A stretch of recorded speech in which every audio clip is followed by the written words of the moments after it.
লা লা লা লা লা লা। আরে 3টা চকলেট, মুখে পানি চলে আসলো। দেখি তো কেমন লাগে খেয়ে। আরে অ্যালার্ম বাজছে কেন? কে যেন আমার চকলেট খেয়ে ফেললো। পিস্তলটা নিয়ে যাই। আরে ভাইয়া জেনে ফেলেছে। বাইরে চলে যাই। আরে কে যেন বাইরে চলে যাচ্ছে। আরে বাইরে একটি বস্তা পড়ে আছে, এখনই লুকিয়ে যাই। আমার ভয় লাগছে, যদি ভাইয়া দেখে ফেলে। দেখে তো মনে হচ্ছে কেউ বস্তার ভিতরে আছে। দেখি তো। আরে ওইখানে আবার পাখি নড়াচড়া করছে কেন? ভাইয়া চলে গেছে, এখান থেকে পালিয়ে যাই। ডাস্টবিন থেকে 3টা বোতল নিয়ে যাই। দেখি কিছু বানাতে পারি নাকি। রান্নাঘরে যাই।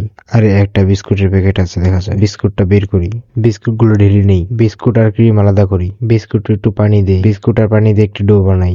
এরপর বোতলটা কেটে ফেলি। কেকের মাপে কাটা হয়ে গেছে। এর ভেতরে বিস্কুটগুলো দিয়ে দিই। তার মাঝখানে একটু ক্রিম দিয়ে দিই। এরপর আবার একটু চকলেট দিয়ে দিই। এখন এগুলো হয়ে গেছে, এগুলোকে গরম করতে দিই। আরে বোনকে তো কোথাও পাচ্ছি না। এই তুমি কি এখানে আছো? না, এখানেও নেই। আরে কেক মনে হয়ে গেছে। বের করে নেই। হ্যাঁ, এগুলো পুরো কেকের মতো লাগছে। এগুলো এখন রেখে দিই। ভাইয়া বুঝবে না। দেখি বাসায় যাই। এখানে রেখে আমি চলে যাই। দেখি ভাইয়া কি করে। আরে চকলেট আসলো কোথা থেকে? খাই দেখি। ভাইয়া খেয়ে ফেলেছে। আরে মজাই তো। যাক, এবার মতো বেঁচে গেছি।